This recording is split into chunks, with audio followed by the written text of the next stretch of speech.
மயிலாடுதுறை சேந்தங்குடியில் அனுமதிக்கப்பட்ட இடத்தில் பட்டா வழங்க வலியுறுத்தி போராட்டம் நடத்தியபோது பட்டா வழங்குவதாக வருவாய்த்துறையினர் உத்தரவாதம் அளித்தும் வாக்குறுதியை நிறைவேற்றாததைக் கண்டித்து மீண்டும் காத்திருப்பு போராட்டத்தில் ஈடுபட்டுள்ள பொதுமக்கள் தேர்தலை புறக்கணிப்போம் என்று அறிவித்துள்ளனர்.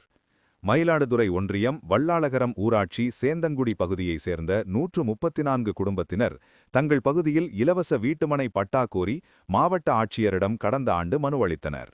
ஆனால் மேம்பாலத்துக்கு கீழ் வசித்த 14 குடும்பத்தினருக்கு தங்கள் பகுதியில் பட்டா வழங்கியபோது தங்களுக்கு பட்டா வழங்கிவிட்டு அதன் பிறகு மற்றவர்களுக்கு வழங்குங்கள் என்று அப்பகுதி மக்கள் எதிர்ப்பு தெரிவித்தனர்.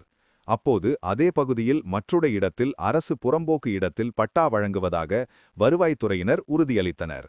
வருவாய்த்துறை குறிப்பிட்ட இடத்தில் உள்ள அடர்ந்த காடுகளை ரூபாய் 70,000 மதிப்பில் கிராம மக்கள் சுத்தம் செய்து 6 மாதங்களை கடந்தும் பட்டா வழங்குவதற்கு நடவடிக்கை எடுக்கப்படவில்லை.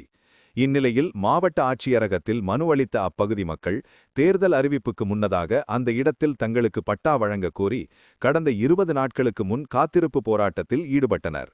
தேர்தல் அறிவிக்கும் முன் பட்டா வழங்க 15 தினங்களுக்குள் நடவடிக்கை எடுப்பதாக வருவாய்த்துறையினர் வாக்குறுதி அளித்தனர். ஆனால் பட்டா வழங்காமல் தேர்தல் முடிந்தவுடன் பட்டா வழங்குவதாக தற்போது கூறி ஏமாற்றுவதாக குற்றம் சாட்டிய பொதுமக்கள் நீலப்புலிகள் கட்சியின் மாவட்ட செயலாளர் கபிலன் தலைமையில் தாங்கள் சுத்தம் செய்து வைத்துள்ள இடத்தில் டென்ட் அமைத்து இன்று மீண்டும் காத்திருப்பு போராட்டத்தை தொடங்கினர். சிறுவர்கள் முதல் பெரியவர்கள் வரை இரவிலும் ஃபோக்கஸ் லைட் கட்டி காத்திருப்பு போராட்டத்தை தொடர்ந்து வருகின்றனர். பட்டா வழங்கவில்லை என்றால் தேர்தலில் வாக்கு செலுத்தாமல் புறக்கணிப்போம் என்று அறிவித்துள்ளனர்.